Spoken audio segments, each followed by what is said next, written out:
on the President's campaign commitment to provide student debt relief. It exceeds that promise, including by making changes that will benefit students for years to come.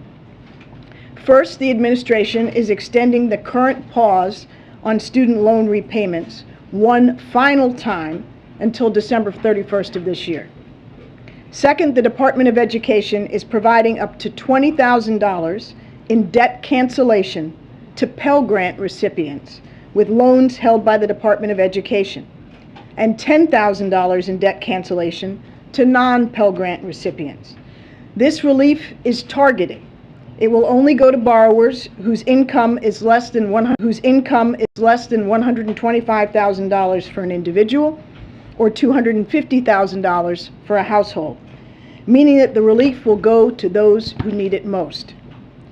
Third, the administration is proposing critical reforms to the income-driven repayment plan that will ensure that current and future borrowers will have much smaller and more manageable monthly payments. This new plan protects more low-income borrowers from making any payments and caps monthly payments for undergraduate loans at 5% of a borrower's discretionary income, meaning after essentials like rent and food. That is half the rate that people currently pay today. And borrowers making roughly the equivalent of $15, the minimum wage, where that applies, won't have to make any payments at all under this plan. These changes will reduce the average annual student loan repayment by $1,000 a year. Fourth, thanks to temporary changes that the Department of Education has made to the Public Service Loan Forgiveness Program, if you have worked in public service, for example, as a teacher, a government employee, a military service member, for 10 years, even if those years were not consecutive, you are eligible to have all of your federal student loans canceled.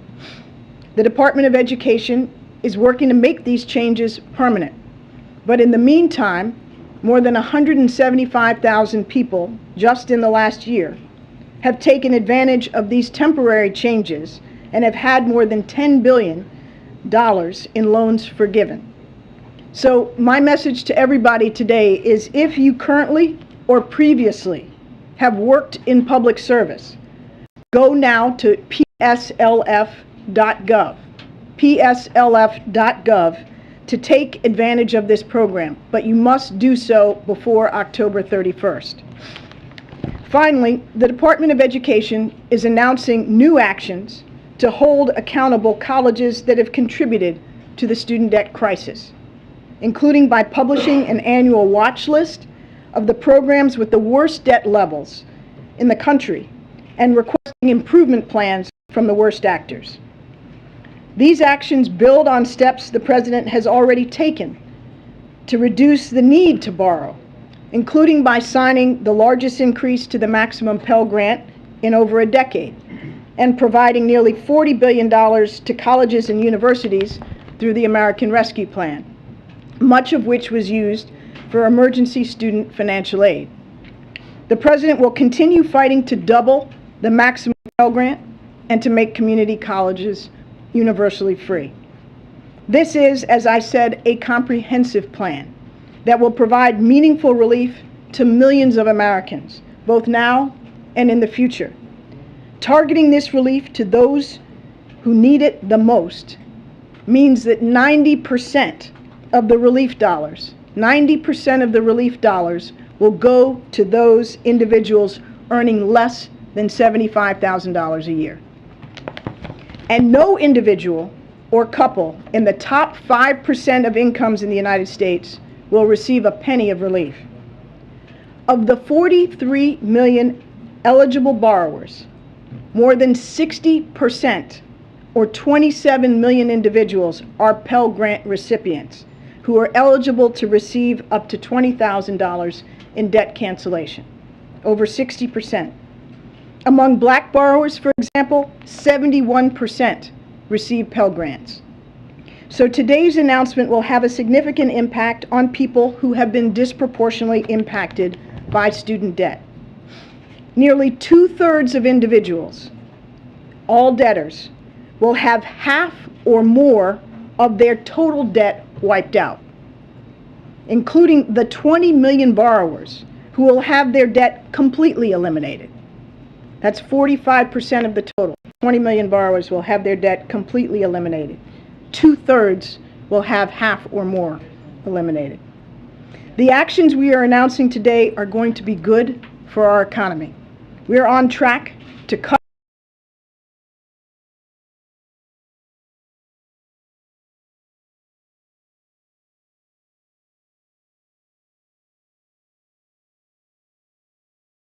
payments at around the same time as we provide targeted debt relief. Will not have any meaningful effect on inflation. Finally, this action will ease the financial burden on millions of Americans and provide them with greater economic security to buy a house, start a family, open a business, or save for retirement. And that is good for all Americans. The President has always promised that he will build an economy from the bottom up and the middle out.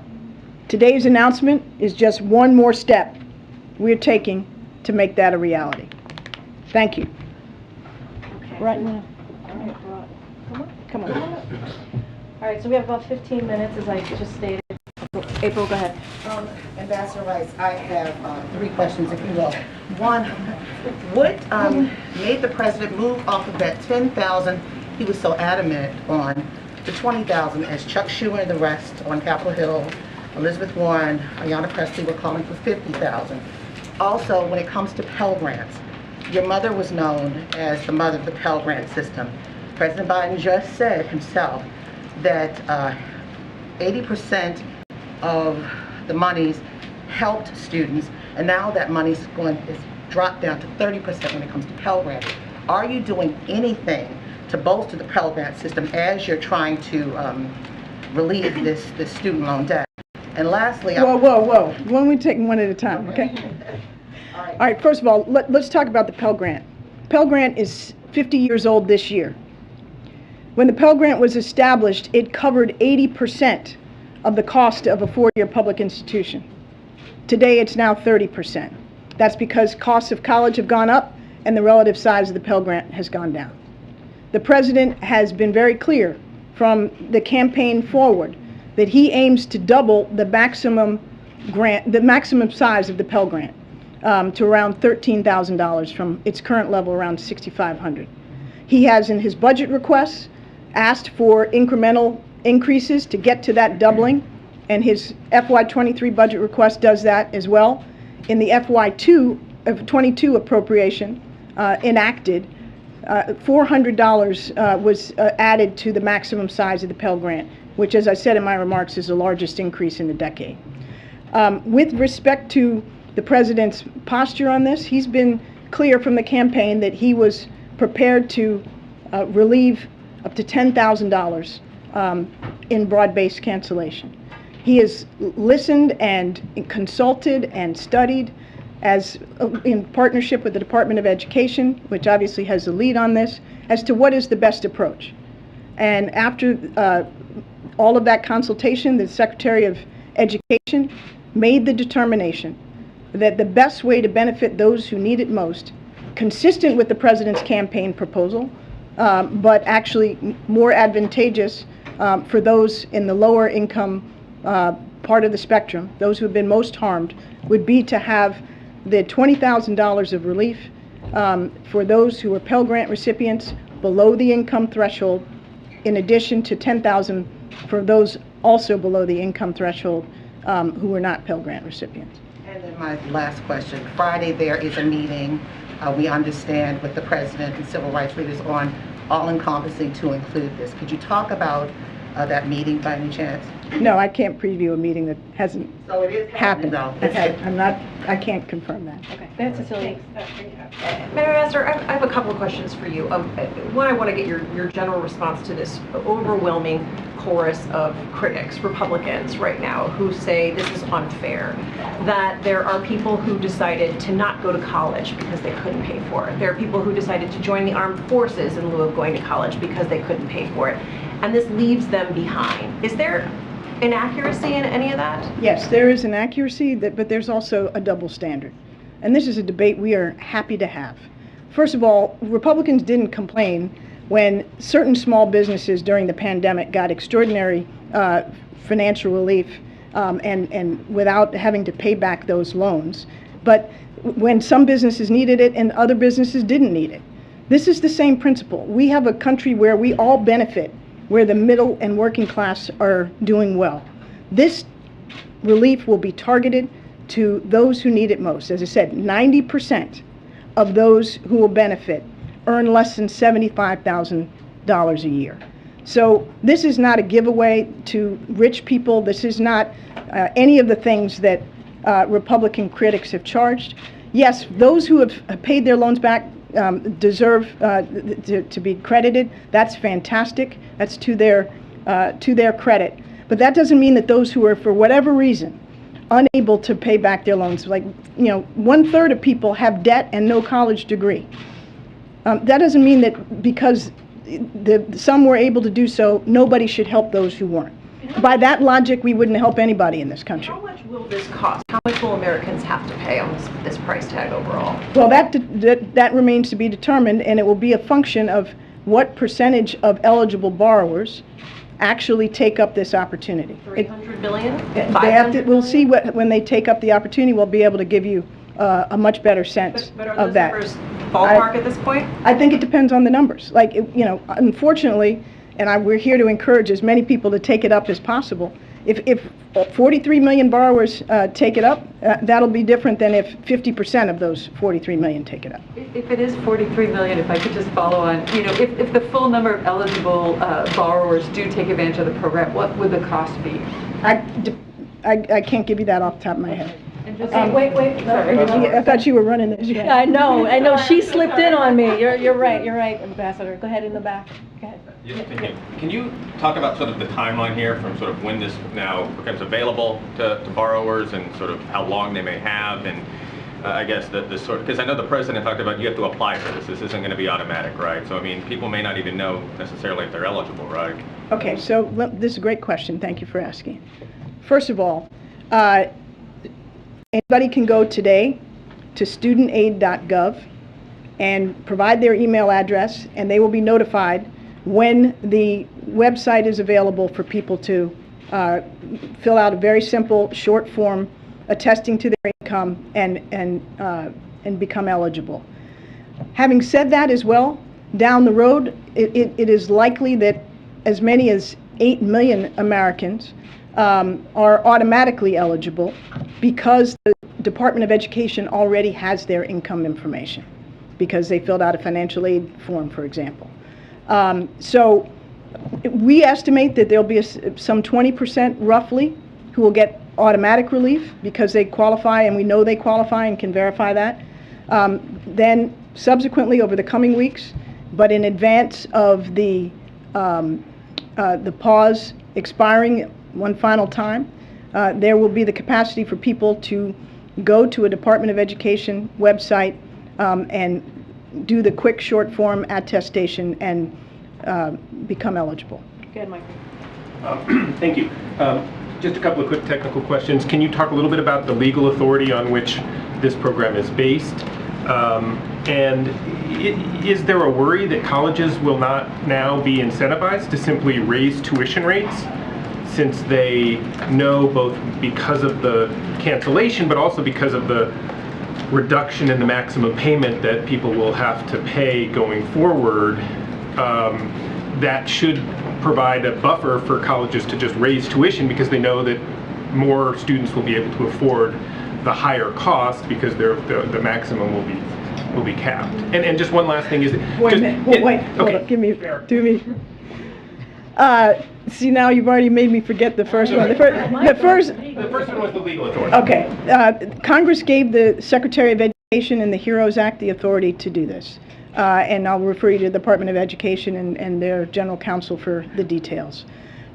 With respect to your second question about costs of colleges, you heard the President emphasize in his remarks, and a key element of our plan is to ensure that colleges that have jacked up prices and taken advantage of students, particularly those that have made wild promises about how much people will be able to earn based on their degree program, which are not backed up by reality, and while people are incurring huge volumes of debt.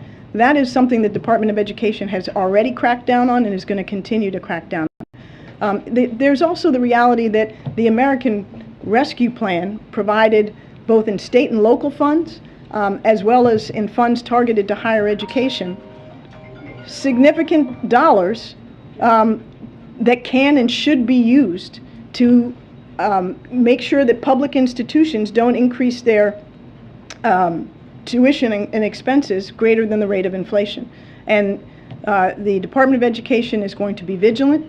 They are going to publish annually a list of institutions that are the worst actors in terms of the delta between what they promise, what they charge, and what they deliver. And finally, one last question. Is it possible for somebody to go out today and apply for a college loan knowing that it's going to be canceled? Or No. is there, what is the date by which somebody had You to? had to, the loans that are eligible for relief were those that were up until June 30th of this year. June 30th of this 2022. year. Thank you. Rod, I'm not going to let you escape. No, he's not going to escape. I was like, who's gonna ask Ron a question? I know there have been some officials that have taken issue with some of the top-line estimates we've seen from outside groups in terms of cost, not to mention kind of the view of direct impact on inflation and how things made that out. But if you can't even give a top-line figure for if it was everyone, how are you modeling this out, and what gives you certainty that even a tenth of a basis point in a very high inflation environment wouldn't be problematic for people? Right, so let's take that in two parts. So the first question is, what's the cost? And as Ambassador Rice said, there's a number of factors that go into that question. There's the take-up rate, right? Folks are going to have to go apply for relief. Our hope is that 100% of people who are eligible go apply for relief and get the relief that they're entitled to. I think realistically we're not going to get to 100%, but the question is, how far short of 100% are we going to be? And that plays a big role in what the cost is going to be. The second aspect is that, look, the student loan portfolio, there are different estimates about repayment rates and default rates, right? Right now, in the student loan portfolio, 16% of borrowers are in default. And if you look at the category of borrowers, there's millions of borrowers who are more than 7 years in default. The median amount of money that the Department of Education collects from those borrowers each year is $0. So even if those borrowers have a face value on their debt of $10,000 and this plan wipes it out, it's not reasonable to say that the cost of that is $10,000 because we were not realistically going to collect anywhere close to $10,000. So the assumptions and the analysis about how much are we expecting to collect, some of that changes over time based on certain macroeconomic conditions and other factors. The third thing we have to pay attention to here is in evaluating the cost of this program, we have to also evaluate the benefits and how that will flow into revenue to the government. You know, our view is based on a lot of good empirical literature. Relieving student loan debt burden is going to help people start small businesses. It's going to make it easier for certain folks to actually save down payment and buy a home. All of that additional economic activity in the medium term is going to create additional tax revenue that comes into the government that offsets the cost on the front end. So the bottom line here is that there's all these different factors that go into the cost. Standing here today, I can't tell you how all of those are going to shake out. Part of it is that the Department of Education has to actually implement this policy. They have to get the application out. We have to start getting data on how many people are applying, and I think then, when that happens, we'll have a better sense of what the cost is going to be. On inflation, I think it's good to take a step back and realize where we are today. Today, the student loan payments are paused. They've been paused since the previous administration, and it's been extended multiple times by the Secretary of Education. Because of the pause, you have 45 million borrowers who are not required to make a single dollar in payments right now. What the President announced today was not only this debt relief, but a resumption in payments on January 1st, 2023. When you resume payments, what that means is that millions of borrowers are going to start making payments that come into the federal government. It's going to be billions of dollars a month in payments coming into the federal government. At the same time, of course, there is going to be relief going out to people. And our view is that those two things, the relief going out to people and the money coming in from Restart, largely offset each other. And we're not alone in thinking that. A number of independent experts who've weighed in on this topic today have said the exact same thing. Mark Zandi at Moody's said that, Mike Konzel at the Roosevelt Institute, and others that we can point you to. So our view is that these two will largely offset one another, and in fact, according to some independent experts, it could actually be deflationary given all the money that's coming in after payments resume. Can I just really quickly though, how are you modeling assumptions about repayment when with the same macro effects in terms of whether or not people are going to be prepared to repay, whether they're going to be repaying immediately when it actually happens? Like, how can you make that assumption if you can't make assumptions about even the uptake of the program? Well, I can tell you, in the pre-pandemic, pre-pause era, each month the Department of Education would collect about $6 billion worth of payments from borrowers. During the pause, believe it or not, a number of people are actually making payments voluntarily. And so we're actually collecting about $2 billion in payments. So that delta between what we would normally collect and what we're collecting now is about $4 billion a month. When we restart, the assumption would be that we would, roughly speaking, these are estimates, start collecting that $4 billion again, with a bit of a discount, because obviously certain borrowers are going to get relief, including some borrowers who are going to have their loans completely wiped out. But the main thing we have to understand here is that today we are collecting $2 billion a month in voluntary payments, and after the restart happens, we are going to be collecting something significantly above $2 billion a month from borrowers. And if you think about that at a very basic level, that's why there's that deflationary impact from the restart. Just a couple more. Just to follow up on the legal authority, I know you said that we should check with the Department of Education, but in terms of at least the way the administration has talked about it, you've touted the economy and how it's doing much better under the president's management of the pandemic. So how does that align with then using legal authority citing pandemic emergency? Yeah. I used to be a lawyer, but I'm not a lawyer anymore, so I don't want to venture out onto getting deep into the legal authority here. And I would refer you to the Department of Justice Office of Legal Counsel, and also to the Department of Education Office of General Counsel. But I will make the point that there is a concern that when payments resume in January, that's going to lead to an increase in financial distress among borrowers. And so, for example, if you look at, there's a small subset of borrowers for particular reasons who are not subject to the payment pause. So they've been having to make their payments throughout the pandemic. And what you've seen is that those borrowers are in more financial distress. They've been having a harder time making payments on other debts that they owe, and so on. So the concern is that when you restart payments, are a subset of borrowers going to end up defaulting on their loans, or are they going to go into delinquency? And so part of what the legal authority is being used to do here in a targeted way is to make sure that those borrowers who are at highest risk of distress after the restart happens, those are the people who are going to get the relief, because the legal authority gives the secretary the ability to make sure that the pandemic and the emergency does not cause a net financial harm to those folks. Okay, two more in the back, and then If you take a closer look at the White House fact sheet that was released, the White House cites a construction worker who makes $38,000 a year as a potential candidate for this student loan relief. You also cite a $77,000 a year earning nurse, and that sounds great, but I'm wondering, why did you structure this policy in a way that would provide up to $40,000 in debt for a married couple making up to $249,000? I mean, why include folks who have gone to post-grad, law school or business school? Is that really bottom up, middle out? Yeah, it is. As we've made clear, nobody in the top 5% of incomes is going to get a single dollar under this proposal.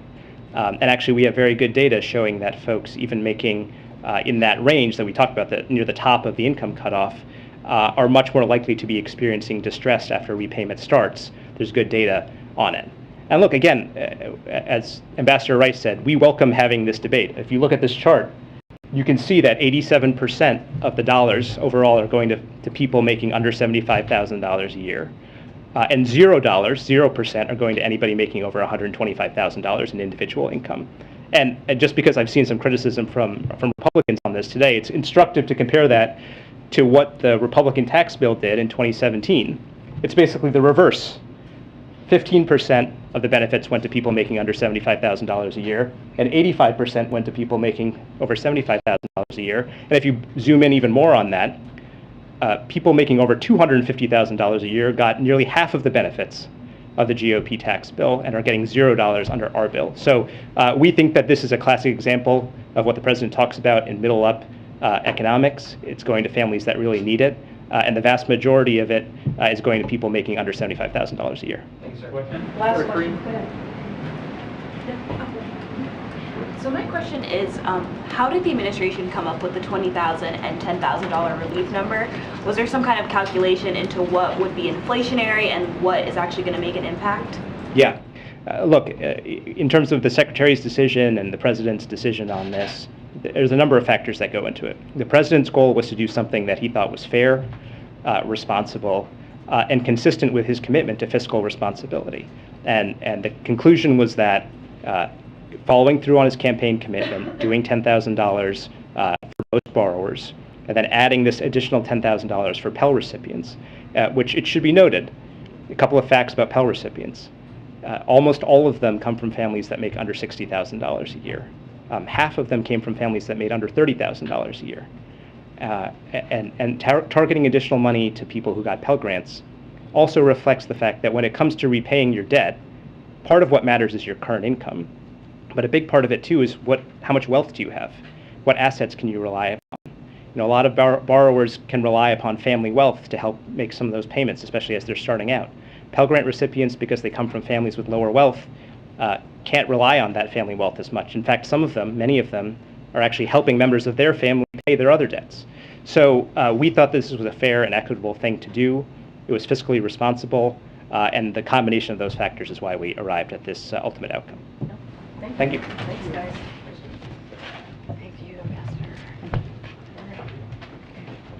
Thank you, guys. All right, I have one quick thing at the top, and then we'll get going the rest of the briefing. So the last time I stood before you, all here, on August 9th, average national gas prices were $4.03. Today, the average national prices are $3.88. The most common price at gas stations across the country today is $3.49. Prices have come down every single day since the last briefing. In fact, they've come down every single day this summer, over 10 straight weeks. This is the fastest decline in gas prices in over a decade, and it is saving families with 2 cars $120 per month on average. President Biden promised he would address Putin's price hike at the pump, and he has. He is releasing 1 million barrels of oil a day with the Strategic Petroleum Reserve. He brought together international partners to release an unprecedented amount of oil. And under President Biden's leadership, U.S. oil production is up and on track to reach a record high.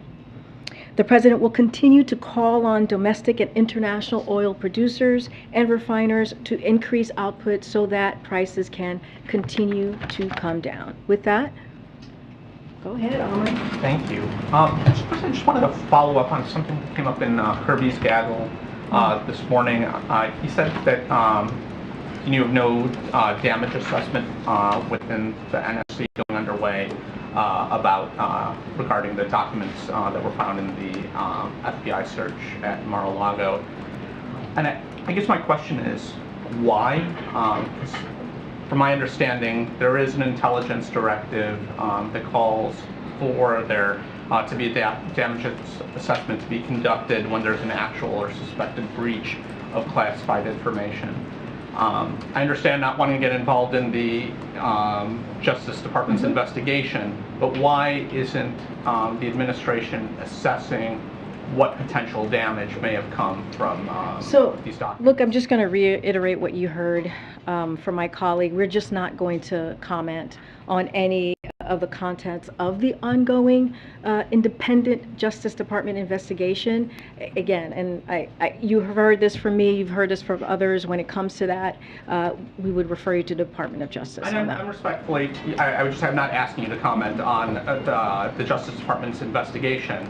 I'm asking you whether there is an assessment going on to just understand just what, if any, damage has been done to protect American national security? Yeah, and I am answering your question. When it comes to any underlying materials or any contents of the ongoing investigation, we are just, the independent Department of Justice investigation, we're just not going to comment on it. Follow up on that? And if I may, Utah just filed a lawsuit over the president's decision to reinstate the boundaries of the Bears Ears and Grand Staircase national monuments.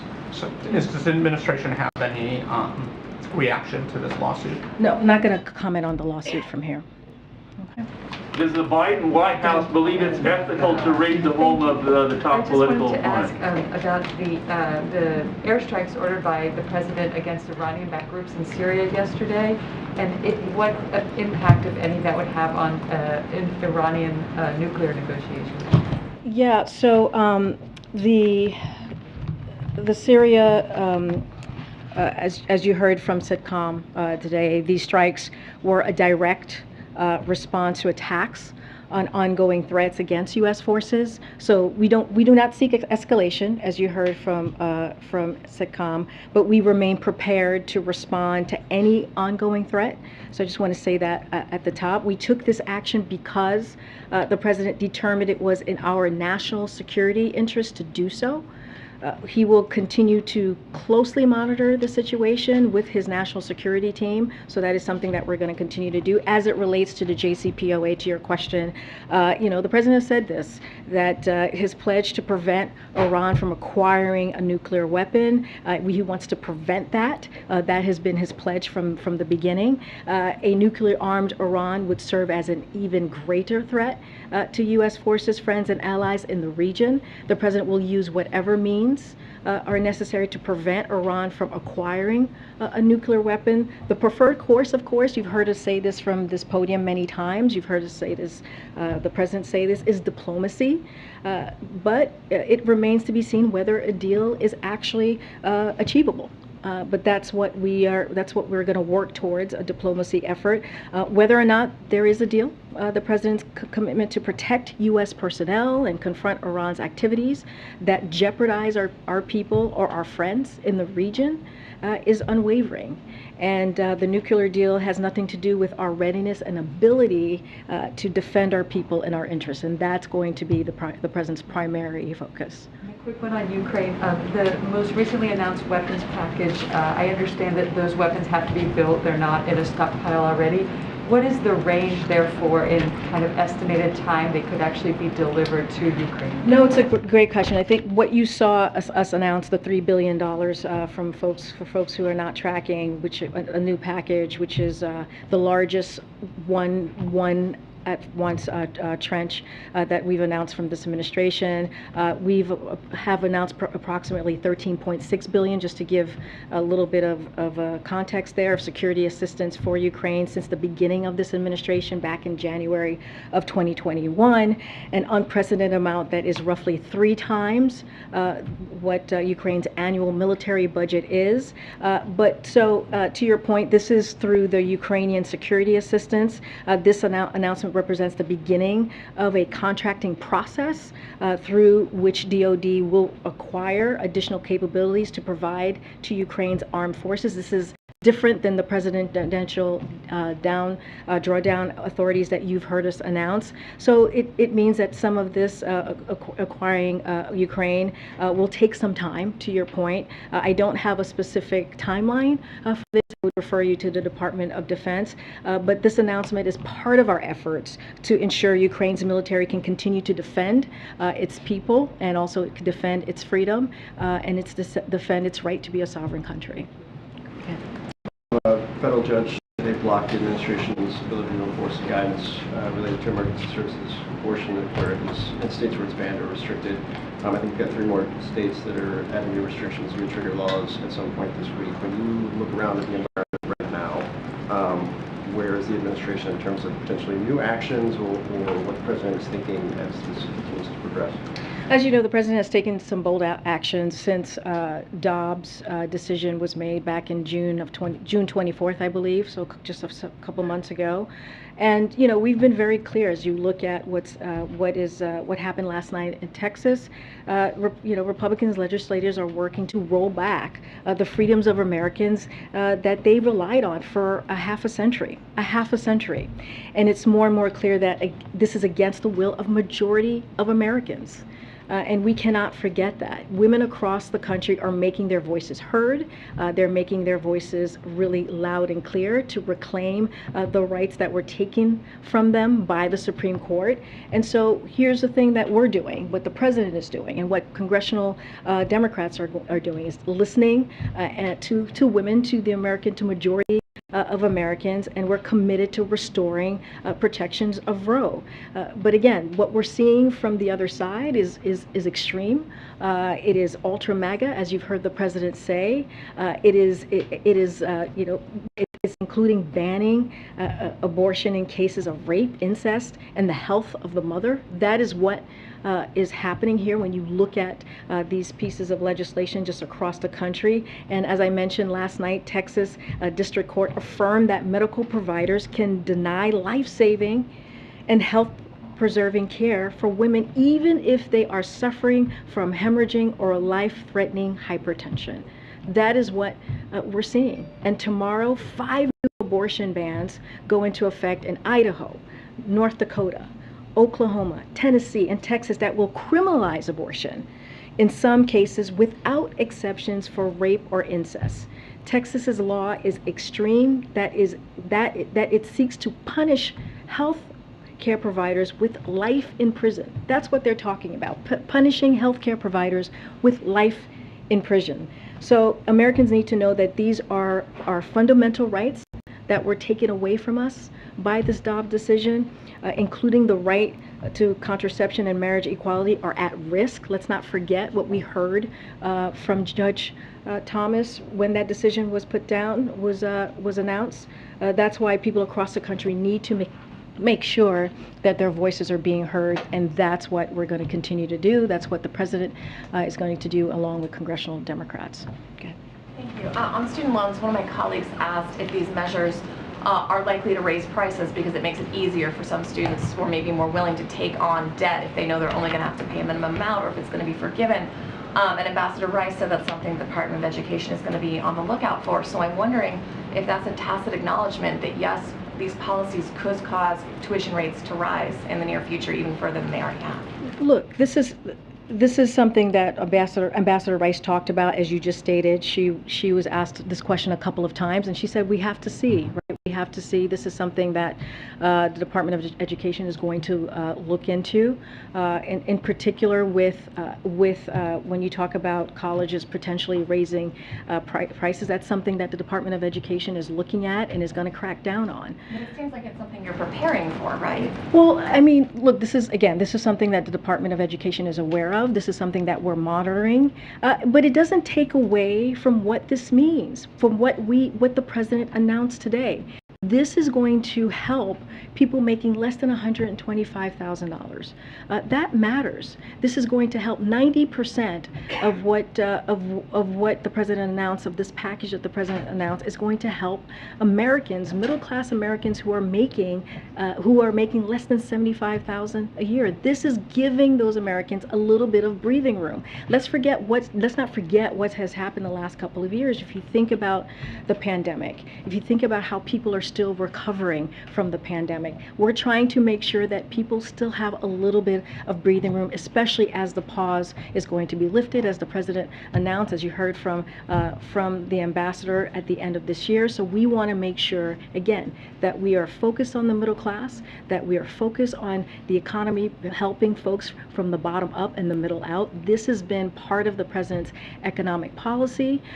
If you look just across the board, the American Rescue Plan, if you look at the bipartisan infrastructure law, if you look at what we've done these past several weeks with Democrats in Congress, the Inflation Reduction Act, all of this is part of making sure that we don't leave people behind, people who have been left behind for generations. So that's our focus. In the thought process, tackle what you can address now, and if that causes college to be more expensive in the future, that's something you'll address later. if Well, one this comes. is, again, this is something that the Department of Education is going to be zero focused on, laser focused on, and make sure that, we crack down on those particular issues, that particular issue that you just brought up. But again, this is a big deal what's happening. This is a big deal for so many Americans who go into debt because they're not able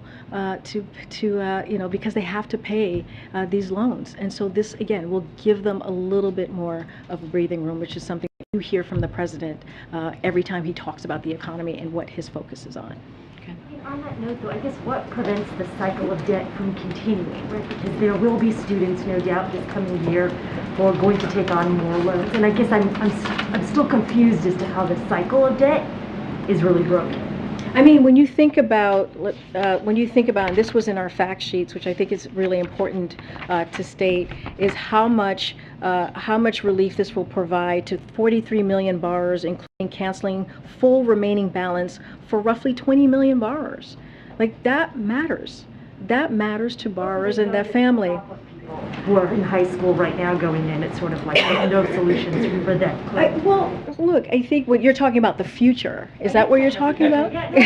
You're talking about, okay. This is retroactive. Okay, well, here's the thing. There are things, the President plan also provides relief to future borrowers and current borrowers by cutting monthly payments for undergraduate loans in half. Like, that is part of the plan. Yes, we talk about 10,000. Payment, not the principal, and that's what we're getting at, is it's actually making it easier for people to take on more debt. And there's nothing in this program that stops schools just anecdotally, my school raised tuition from the time I was a freshman to the time I was a senior. My scholarship didn't go with it, so that meant I had to take out private loans to cover that. And again, that is something that the Department of Education is closely looking at. That is what that is what the ambassador was saying, right? This is something, when it comes to schools doing that, that is something that the Department of Education is going to crack down on.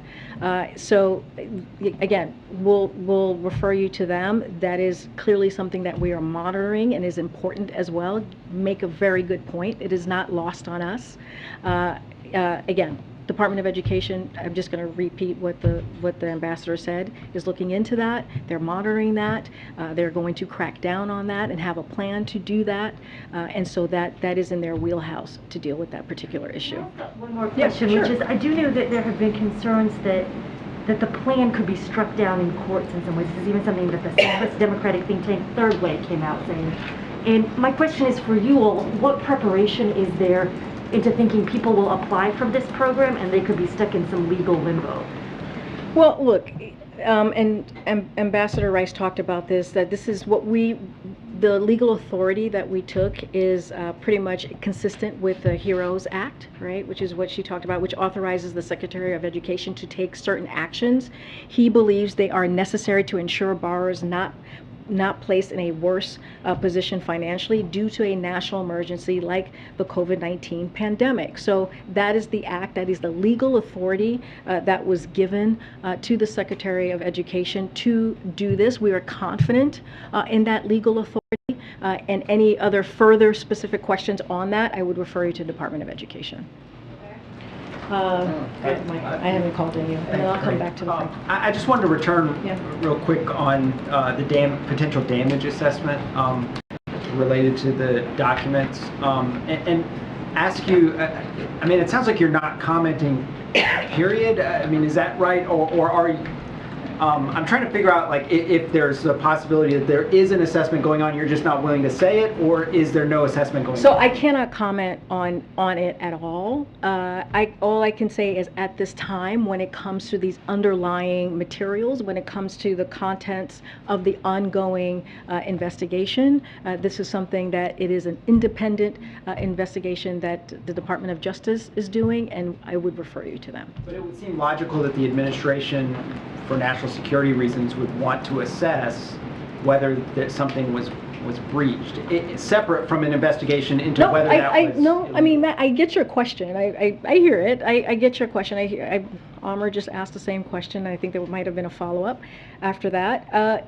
We just are not going to comment on the contents of this ongoing independent investigation that the Department of Justice is doing. We're not going to comment on the underlying materials at this time. We're just not going to do that. Follow-up to that? Just another quick question. Tomorrow, Ukraine is Independence Day.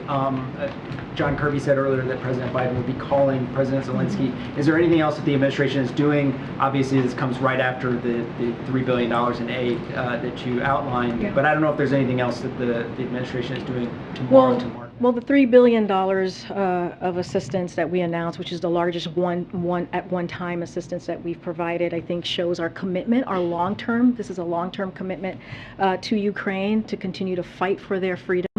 And bravely, as they have been doing for the past 6 months. As you heard from my colleague, yes, the president's going to have a conversation with President Zelensky, which he's had multiple conversations with him in the past several months. There's been an open line of communication with not just the President Zelensky, but also his team in the government. And we'll likely have a readout, and we'll share more of that conversation. But the president wanted to make sure he touched base with President Zelensky directly, and that's what's going to happen tomorrow. Go ahead. Yeah, I'll come to that. But go ahead, and then I'll come to you. My colleagues have made the point, and actually Democratic Congressman Chris Pappas issued a statement to the effect that this plan regarding college debt doesn't address the underlying cost of college. So kind of honing in on a question that my colleagues have asked, is the president ready to do more when it comes to addressing the underlying and ever-increasing cost of college? Is he willing to work with Congress? Is this something he's going to address more in the future? Well, he's talked about that in the past, right? He's talked about what he wants to make sure that we lower cost, right, of college for students. Look, since 1980, the total cost of both four-year public and four-year private college has nearly tripled, even after accounting for inflation. Federal support has not kept up. Pell Grants once covered nearly 80% of the cost of a four-year public college degree for students from working families, but now only covered a third. The typical undergraduate student with loans now graduates with nearly $25,000 in debt. And so this is something that is going to help deal with that specific issue. Look, the president has taken multiple actions. We're looking at today's actions, but if you think about the $32 billion that he was able to do to give debt relief to more than 1.6 million borrowers, that is something that he has done in this administration. That is historic. That was a historic effort. This is part of it. With the if you think about the pause, how much that has saved Americans who have not had to pay $1. You've heard that from his speech today of repayment since he's got into office, which started before this president. This president just continued the efforts. So that matters. That is also important. So we just want to make sure that is clear as well. This is going to help millions and millions of people who you think about the Pell Grant that was discussed a moment ago. You can get, if you have a recipient of the Pell Grant and you are a borrower, of course, that goes up to $20,000, and that matters because people who are on the Pell Grant, they come from households that makes less than $60,000. That matters. Half of that are folks in household that makes less than $30,000. So all of these efforts are going to matter. They're going to have an effect. And what you heard from my colleagues who were just here moments ago, they're going to encourage people to take this opportunity to help them with those efforts. I'm just going to move around. Go ahead. Thank you. Okay, I have two questions. In recent months, there have been increasing instances of vandalism of Gandhi statue. Two of them have been in New York, and one of them has been treated as a hate crime. Is the president aware about it? Because both the president and vice president have often quoted Mahatma Gandhi's quotes during their speeches, and they have said they are fans of Mahatma Gandhi. What is the president's message to them? Because these fringe elements are openly commenting on social media about vandalism of Gandhi statue. So Mahatma Gandhi, as you know, has an enduring message of truth and nonviolence, serves as an inspiration. As you said, the president has spoken to this directly and specifically. Any act of vandalism should be condemned in the strongest terms. I'll refer you to the local law enforcement for more on any investigation or actions that may be taken from their point of view. The United States is committed to ensuring the safety of security in Indian and other foreign counterparts. So we are something that we condemned, any acts of violence. You've heard us say this many times before from this podium. And again, you know, Mahatma Gandhi is an inspiration, and you've heard that directly from the president many times. One more question. In the aftermath of Russian invasion of Ukraine, a lot of people are saying that the India-US relationship is drifting apart. Do you believe that? So I think you asked me about the Indian independence, and we had a pretty strong response to how we see our relationship with India. It's indispensable. We see the partners as indispensable partners, and the U.S.-India strategic partnership is grounded in our shared commitment to the advancement of a free and open Indo-Pacific region. You've heard the president say this: the rule of law and the promotion of human freedom and dignity. We are confident in our relationship. And in the years ahead, we'll continue to stand together to defend the rules-based order, foster greater peace, prosperity, and security for our people, advance a free and open Indo-Pacific, and together address the challenges we face around the world together. So we see this as a commitment, as a continued partnership. Do you have differences with India on the issue of Ukraine? Look, we've been very clear on where we stand with Ukraine, and we just announced a $3 billion additional security assistance to the country to make sure that the people are continuing to fight for their freedom. We have been, it's not just us, you see that with our allies and partners. You see a very unified NATO and they are unified because of the leadership of this president. You're seeing that NATO is going to expand by 2 more countries. So this shows the strength and the West and how much we have come together in supporting Ukraine. And so we've been very clear on where we stand. It is important to make sure that when a country is fighting for their freedom, fighting for their democracy, for their sovereignty, that we support that. Okay. Thanks, Karine. About the student loans, how can the country afford such a massive handout? Yeah, well, you know, Ambassador Rice said that she's happy to have that discussion. I'm happy to have this discussion as well. Look, if you look at what this president has done, if you look at the end of this coming end of the fiscal year, $1.7 trillion that we have brought down the deficit. That matters. That matters. And if you look at the Inflation Reduction Act, it's going to add another $300 billion. It's going to bring down the deficit again. And you might spend $300 to $900 billion extra. So you can do that and not but here's the thing. Deficit. Here's the thing. What we are trying to do here, we are doing this responsibly. You heard directly from the president. This is something that is going to be important for middle-class Americans. When you think about 90% of the folks who are going to actually benefit from this are making $75,000 or less, and you think about what Republicans did just a couple of years ago, they signed off on a $2 trillion tax cut for the wealthy, and did not provide any way to pay for that. And that, again, here's what we have done. Here's a lot about how much it might cost, it might not cost. Who is paying for this? What we are saying is the work that this administration has done, the work that the Democrats in Congress has done, is actually there, and you see that the 1.7 trillion deficit deduction that you see is going to benefit us in being able to do something for the middle class, to do something for the middle class. This is about doing something for people who make less than $125,000. $1.7 trillion. That's what we've been able to do. But when you forgive debt, you're not just disappearing debt. So who is paying for this? And then I'll give you the second part. We lifted the pause, right? We're going to lift the pause at the end of this year, which is going to matter, right? Which is going to offset a lot of what we're doing as well. When you think about the $4 billion that's going to go back into as revenue back into this process of folks paying right their college tuition, that matters as well. So we are doing this in a smart way. We're doing this in a way that's going to be effective.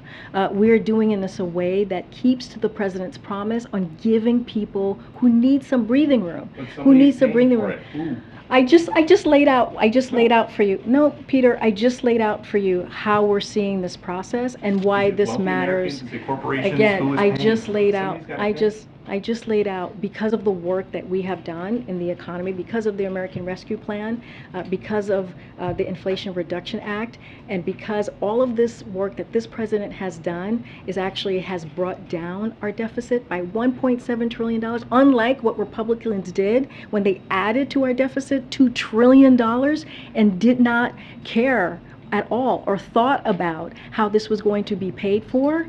They did not actually put in a process or think about how we're going to do this in a smart way. This is not how this administration is doing it. Again, we are happy to continue to have this conversation, but I'm going to move around. Go ahead, April. Karine, I'm sorry, she said April. Karine, so what I need to find out, the school system for 2022-2023 is already beginning to see cracks. School teachers, there are school teacher shortages in some states. There are attacks already on some kids who are in the LGBTQ community. There's a concern about crime. Is the president working with the Secretary of Education like he did on the student loan debt forgiveness to talk about trying to ensure the safety, the equity, and just the success of the 2022-2023 school year? Yeah, this is something that the Secretary has talked about, Secretary Cardona specifically. He's been on a few networks and was asked recently, I believe this past Sunday, some Sunday shows, and asked about the upcoming school year, was asked about the teachers, was asked about the equity piece. If you think about the American Rescue Plan and you think about what that did, the billions of dollars that provided to make sure that school districts were able to rehire teachers, especially what we saw was happening with the pandemic, where teachers left the field, where we saw schools shut down because of the pandemic, and because of the work that this president did, because of the work that congressional Democrats did, we were able to get those schools open. Jurisdictions and school districts were able to hire teachers, and that matters. That is important. We're continuing. You've heard this from Secretary Cardona. He's going to continue to work with local governments, local schools, to make sure that the American Rescue Plan, the monies that are there to hire those teachers are being used. And so that's one piece, right? That's the teachers. And also, the president has put forth billions of dollars, more than $300 billion from the American Rescue Plan to make sure that there is safety, that communities were able to hire police officers to make sure that there was some protection, that they felt safe, had safe communities. So what about the piece, the attack on students who are in the LGBTQ community from telling them they can't come to school or not feeding them school lunches? Is that a rights issue as well? So first of all, we condemn that. You know this president. You know how this president feels about inequities. How he's been very clear about making sure that we protect young people, especially in the LGBTQ community. We have spoken out about that many times. This is something that Secretary Cardona is working with local schools, and he has talked about as well. So this is clearly an issue that we're monitoring. We'll continue to monitor, and we will continue to condemn those types of practices or behavior. I'm going to just go around to people I haven't called on yet. Go ahead, Dan. Hi, Karine. I have two questions. The state of California is scheduled tomorrow to say that you can't buy new gasoline cars starting in 2035. So what is the White House's reaction to that? Do you guys support that? Say that one more The time. state of California said after 2035, they're not going to let you buy new gasoline cars. That news is breaking tomorrow.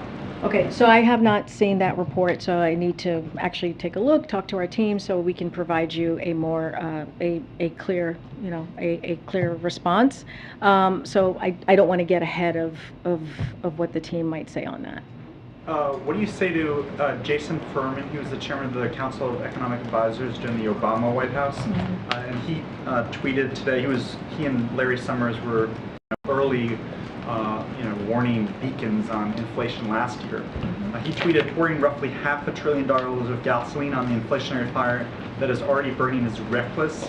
Doing it while going beyond one campaign promise and breaking another is even worse. How do you respond to that criticism? You're talking about the student loan. How do you respond to that criticism from your own party? Bharat kind of talked about this. The way we see it is a number of independent experts, from Moody's analysts to the Economic Policy Institute, agree that restarting student loan payments around the same time we provide targeted relief will not have any meaningful effect on inflation. That's because collecting more payments by ending the moratorium will mean borrowers will pull back on spending in other areas. It will have a deflationary effect. That's the way that experts have seen this as well. This will more than outweigh any limited positive wealth effect of targeted debt cancellation. That's why the Economic Policy Institute has said that claim that canceling debt is inflationary is profoundly off base. And the Roosevelt Institute has gone even further to say that a deal that cancels student debt and restarted payments would reduce inflation. Taken together, the actions the president announced today are not only economically responsible, they will provide real benefits to families. So we look at the other independent experts. This is also something to take into account as we talk about inflationary causes. Okay. I'm trying to think. Go ahead. I'm going to stay on the student loans. American students pay higher fees in comparison to Western democracies by far, thousands of dollars. Most of Western European countries subsidize college fees. So why can't the administration negotiate with banks who makes billions of dollars in profit to make sure that student loans are interest-free or subsidized? I mean, most of us who are parents can barely send 1 or 2 kids to college in America. Look, the president himself put 3 kids through college, undergrad and graduate school. So he understands the burden of what having student debt can mean for a family, for an individual, which is why he took this action. Look, we see this action that we took today is going to be beneficial. It's going to help families. We went through the numbers that 90% of families that it's going to help out, that's making less than $75,000 a year. That matters. That is a big percentage of folks that are going to get relief. And so this is one approach that we're taking. The president has taken other historic approaches. When you look at, again, the $32 billion that he was able to cancel that debt for 1.6 million borrowers, that matters. We've not seen that. When you think about the historical black colleges and universities, he has historically invested, provided $6 billion. No other president has done that amount before. So look, the president is going to continue to look for ways to help out middle-class Americans, to continue to look at ways to help out the people in communities that are left behind. But what we're going to focus on right now is on this particular announcement that were made. We are encouraging Americans out there, folks out there, borrowers, to take advantage of this and to see if they're eligible. And that's going to just be our focus for this time. Thanks. Okay. All right. Thank you, guys. We'll see you tomorrow. Does the White House believe it's ethical to raid the home of their top political opponent?